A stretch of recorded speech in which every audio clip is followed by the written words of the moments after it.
देखिए, घोसी की सीट का जहाँ ताल्लुक है वो समाजवादी की सीट है ईमानदारी से, और इस वक्त भी सुधाकर सिंह उससे लड़े हैं हम समाजवादी से, और उनकी बहुत और अच्छे आदमी हैं और उन्होंने अच्छी लीड दी है। आज भी वो 18,000 तो इस वक्त जीत रहे हैं, लेकिन बीजेपी इसमें बेईमानी कराने की फिक्र में है, समझ गए। तो इसलिए मैं चाहूँगा कि इसमें इसका ये तो इम्तिहान है भाई, तुमने इम्तिहान दे दिया, अब इम्तिहान के बाद उसका काफ़ी जचंगी का रिजल्ट का इंतज़ार करो, उससे पहले हालात बिगाड़ने की कोशिश क्यों कर रहे हो। तो हम चाहते हैं कि भाई देश के अंदर जब भी चुनाव होंगे ईमानदारी से करा दो, अगर जो भी जीतेगा वो ईमानदारी पर जीतेगा वो, लेकिन हम नहीं चाहते कि बेईमानी का एक वोट नहीं चाहते हम। और समाजवादी की पॉलिसी है कि समाजवादी जो है वो जो दबे कुचले लोग हैं उन्हें ऊपर उठाना चाहती है और हमेशा उनके ही साथ रहे। तो इसलिए मुसलमान भी उन्हीं को सपोर्ट करता रहा हमेशा, और आज भी मुसलमान उन्हीं के साथ है। तो मैं चाहूँगा कि अब खुदा करे समाजवादी की सीट जीत जाएगा, और इंशाअल्लाह मुझे पूरी उम्मीद है कि सीट जीतेगी, और ये भी इनका इम्तिहान होगा इस वक्त। ये आगे आगे होने वाले इम्तिहान का ये एक छोटा सा रिजल्ट होगा है, और मुझे उम्मीद है कि समाजवादी जीतेगी और हम आगे बढ़ेंगे। और मतलब ये हम गरीब आदमी और जो पिछड़े वर्ग के लोग हैं वो ज़्यादातर समाजवादी में हैं, और मुसलमान भी समाजवादी को ही पसंद करता है। और मैं भी हमेशा समाजवादी का, मैं तो बुनियादी आदमी हूँ, समाजवादी में रहा, आज भी समाजवादी में हूँ। लेकिन मैं ये चाहता हूँ कि देश के अंदर इलेक्शन भी अगर गवर्नमेंट कराना चाह रही है, और जब भी होंगे, लेकिन वो ईमानदारी से कराए जाए, ईवीएम हो या कुछ भी हो, कोई भी तरीका, जिस तरीके से भी इलेक्शन होंगे तो इलेक्शन ईमानदारी से होने चाहिए, जब ही देश की सच्ची जीत होगी। और मैं समझता हूँ कि जमहूरियत ये भी एक अलामत होगी घोसी की सीट। अगर घोसी की सीट जीतती है तो जमहूरियत की जीत होगी। जैसे अभी आपने ईवीएम का जिक्र किया था, हाँ, तो अक्सर ईवीएम पर सवाल उठाए जाते हैं। हाँ, उसमें इनके आदमियों का ही एमपी का एक बयान आया था उसमें कि जो भी बटन दबाओगे तो उस पर वो इसका निशान होगा, इनका फूल का ही निशान होगा। तो भाई ये तुम्हारे आदमी क्यों कह रहे हैं ऐसी बात? अगर ये सच नहीं है और यकीनन तुम्हारी तरफ से, मैं समझता हूँ ईवीएम में कुछ घपला ज़रूर है। मैं चाहूँगा कि गवर्नमेंट से भी कहूँगा और इलेक्शन कमिश्नर से भी कहूँगा कि वो इसको इलेक्शन कराने में ईमानदारी बरतें, और ईमानदारी हिंदुस्तान की किस्मत का फैसला करेगी। आज का ये परिणाम, मैं समझता हूँ इस परिणाम की जितनी समीक्षा करें और जितने तरीके से करें उतना कम होगा। जहाँ ये परिणाम उन धोखेबाज नेताओं के लिए भी सबक है जो जनता के बीच किसी दल से जाते हैं, और उस दल की अगर सरकार नहीं बन पाती तो सरकार के लालच में पार्टियां छोड़ के दूसरे दलों में जाने की कोशिश करते हैं और सोच लेते हैं कि जनता फिर से मोहर लगा देगी। आज घोसी की जनता ने ये साबित कर दिया कि ये घोसी, मऊ, पूर्वांचल, आजमगढ़ का ये इलाका समाजवादी इलाका है, और समाजवादी पार्टी को, उसके नेता माननीय अखिलेश यादव जी को धोखा देने का जो काम किया था दारा सिंह चौहान ने, उसका जवाब घोसी की जनता ने आज ढंग से दे दिया है और सबक दे दिया है उन लोगों को। साथ ही सबक उन लोगों को भी दे दिया है जो लोग बड़बोलेपन में, जब वो हमारे पक्ष में थे तो क्या बातें कर रहे थे, आज उधर चले गए तो क्या बातें कर रहे हैं। उनको भी घोसी की जनता ने जवाब दे दिया है कि राजनीति में अब इस तरह की चीज़ों का कोई स्थान नहीं है। जवाब इस बात को भी दिया है आज घोसी की जनता ने, जो लोग उत्तर प्रदेश की सरकार, जो बेईमानी से बनाई हुई सरकार थी, बेईमानी से बनाई हुई सरकार की दम पर जो घमंड में चूर थे, आज जनता ने साबित कर दिया कि लोकतंत्र में सबसे बड़ी ताकत अगर कहीं है तो जनता के बीच है। और जितने तरीके से घोसी की जनता के लोगों को धन्यवाद दिया जाए, उनका आभार व्यक्त किया जाए, उतना कम होगा, क्योंकि घोसी के लोगों ने आज लोकतंत्र को बचाने के लिए कई तरह की नई परिभाषाएं लिखी हैं। पूरी पार्टी लगी रही, सारे लोग लगे रहे। एक तरफ जहां शिवपाल यादव बड़ा तेजी से पूरी चुनाव भर में रहे, तो किस तरह से आप देखते हैं चाचा का रोल इस पूरे चुनाव में? निश्चित तौर पे बहुत महत्वपूर्ण रोल रहा। लगातार वो रहे, वोटिंग के दिन तक रहे, आज भी काउंटिंग में पहुंचे हैं। निश्चित तौर पे उनका माननीय अखिलेश यादव जो हमारे अध्यक्ष जी हैं, उन अध्यक्ष जी का जो नेतृत्व है, उस नेतृत्व पर भी जनता की मोहर है। आदरणीय चाचा जी से लेके हमारे उम्मीदवार सुधाकर जी और वहाँ के पूर्वांचल के जो भी साथी हैं जो लगे थे इस चुनाव में। अभी शिवपाल जी से बात हो रही थी, उनका ये कहना था कि जिस तरह से मुझे लग रहा था मैं अपना चुनाव लड़ रहा हूँ, रात के 3-3 बजे तक आना। पार्टी है जी, और पार्टी का चुनाव ऐसे ही होता है। जी जी। और जब ऐसे ही होता है तो उसका परिणाम भी कुछ ऐसा ही होता है जो आज है। आज सैफई में जश्न किस तरह से रहेगा? नहीं, जश्न है, बहुत खुशी है, घोसी जनता को नमन है, क्योंकि मौका दिया है लोगों ने। एक तरह से सेमीफाइनल था, अब 2024 चुनाव सामने है, क्या तैयारी रहेगी? निश्चित तौर पे मुझे यकीन है, जिस तरह से देश के अंदर बहुत बड़ी चुनौतियां हैं, लोकतंत्र को खत्म करने के नित नए षड्यंत्र हैं, उन तमाम षड्यंत्रों को जवाब जहां घोसी ने शुरुआत की है वहीं पूरे उत्तर प्रदेश की जनता देगी। और जिस उत्तर प्रदेश से लगातार 2 बार मोदी जी प्रधानमंत्री बने हैं, वही उत्तर प्रदेश की जनता मोदी जी से निराश है, बीजेपी की सरकार से निराश है, लोकतंत्र के प्रति इनकी जो दुर्भावनाएं उससे निराश है, महंगाई से निराश है, बेरोजगारी से निराश है, किसानों की अलग समस्याएं हैं, समाज का कोई वर्ग नहीं बचा। अगर सरकारी कर्मचारी की बात करो, उनकी अलग समस्याएं हैं, व्यापारियों की अलग समस्याएं, वकील पीटे जा रहे हैं, महिलाओं का रेप हो रहे हैं।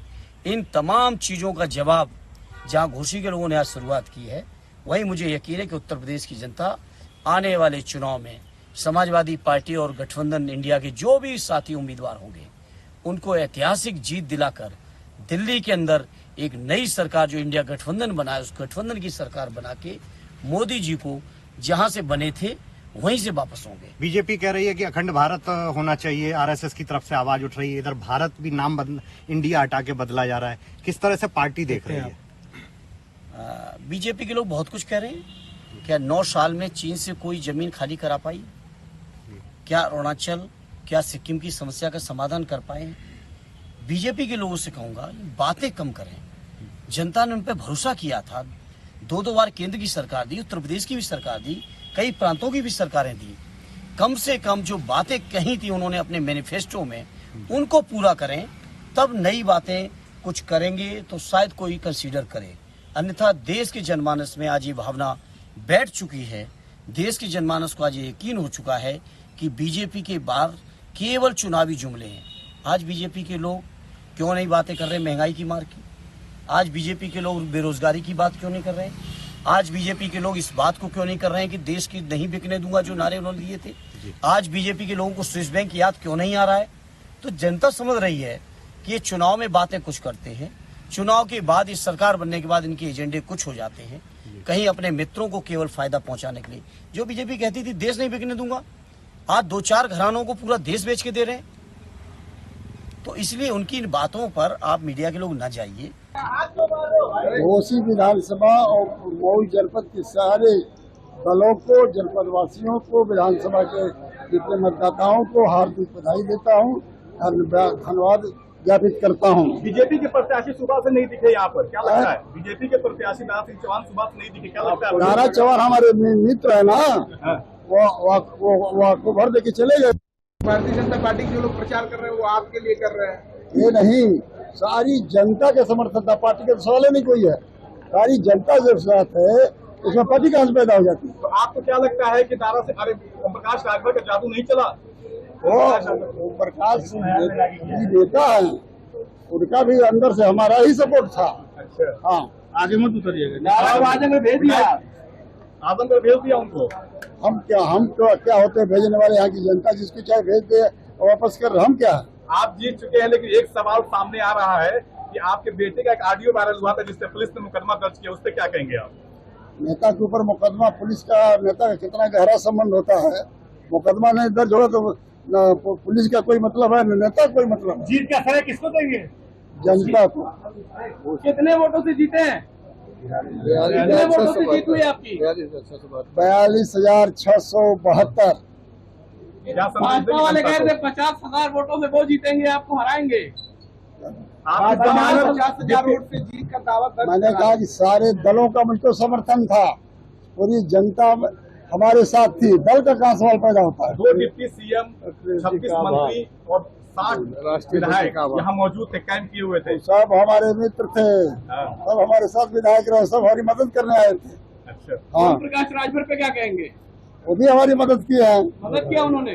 अंदर से। और क्या, उसी का जो चुनाव था, लगातार जिस तरीके से समाजवादी पार्टी का संगठन और जो शीर्ष नेतृत्व था लगातार घोषी में प्रचार करता रहा और जो जन समर्थन मिला, जो सभी समाज के लोगों से, कई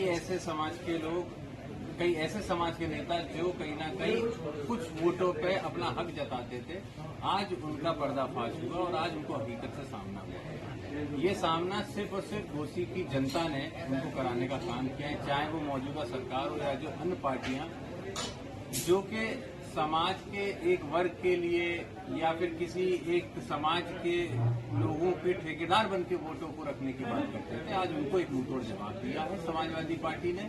और मैं समझता हूँ घोसी की जनता का हम पार्टी की तरफ से और हमारे सभी नेताओं की तरफ से धन्यवाद देते हैं। अच्छा सर, माननीय शिवपाल सिंह ने जब से साथ दिया समाजवादी पार्टी का मैनपुरी चुनाव से, तब से लगातार समाजवादी पार्टी कहीं न कहीं परचम कर रही है, बहुत अच्छा प्रदर्शन कर रही है, क्या कहोगे सर? देखिए, निश्चित ही माननीय शिवपाल सिंह जी का जो राजनीतिक जीवन रहा है, जो उनका अनुभव रहा है, उसका एक फायदा निश्चित हमको इस घोसी के चुनाव में भी देखने को मिला और पूर्व में जब मैनपुरी का चुनाव हुआ था उसमें भी हमने देखा।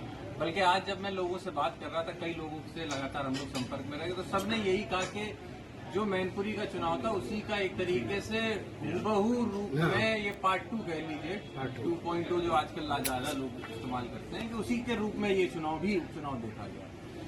तो निश्चित ही हमारे नेता माननीय शिवपाल सिंह जी को एक संगठन की समझ है, किस तरीके से संगठन को आगे बढ़ाना, और एक बहुत बड़ी ऊर्जा बन के उन्होंने पार्टी को सीट जिताने का काम किया। साथ ही में हम ये भी कहेंगे कि सिर्फ नेता माननीय शिवपाल सिंह जी की बल्कि पार्टी के सभी कार्यकर्ता, पार्टी के सभी बूथ प्रभारी और जो आज काउंटिंग में एजेंट थे, सभी लोगों ने, और यहाँ तक कि वो व्यक्ति भी जो हमारे स्ट्रांग रूम को रखा रहे थे रात भर बैठ के पार्टी का, इन सब लोगों का हमें धन्यवाद देना चाहिए, क्योंकि ये एक व्यक्ति या 4 व्यक्ति का नहीं, सभी पूरी पार्टी का होता है।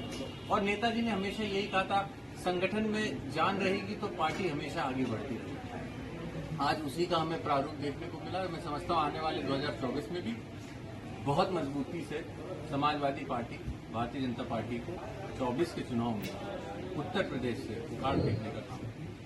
क्या लगता था कि घोसी में इस तरह से भारी जीत होगी, लग रहा था क्या? नहीं, निश्चित हम लोग जब से प्रचार में थे, जो जन समर्थन मिल रहा था घोसी में, हम लोग को लग रहा था जिस दिन वोटिंग हुई, वोटिंग परसेंटेज जो देखा गया उससे भी हमको समझ में आ रहा था अगर इतना वोटिंग परसेंटेज कहीं निकल रहा है तो कहीं ना कहीं ये जो सरकार के लिए एंटी इनकम्पेंसी होती है, जो सरकार के विरोध का वोट, वो कहीं ना कहीं सभी वर्गों में निकल के आया है, उसका कहीं ना कहीं हम लोग को फायदा मिला। जो वहाँ पर नेताओं का डर एक पैदा हो गया था कि वहाँ बहुत से लोग, बहुत से मंत्री लोग आए हुए हैं, वो डर ही साबित हुआ या और कुछ? देखिए,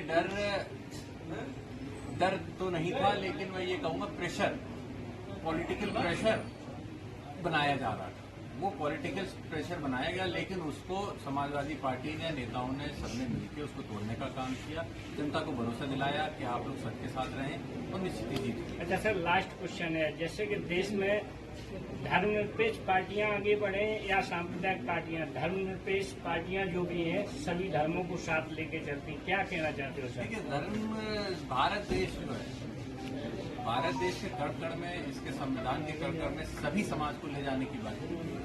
इस भारत देश के जो भी बड़े बड़े हमारे नेता रहे हैं या वो लीडर्स रहे हैं जिनको हम आज देखते हैं, किताबों में बच्चे पढ़ते हैं, जिनकी पढ़ाई की बातों को हम आने वाली पीढ़ी को सिखाते हैं, उन सभी ने सभी धर्म को लेकर चलने की बात की है। उसी से भारत बनता है। तो मैं समझता हूँ बहुत जरूरी है वो भावना जो 2014 से पहले लोगों के बीच में थी कि सब समाज एक है, सब वर्ग की, वो भावना फिर से लाना लोगों के दिलों में जरूरी है।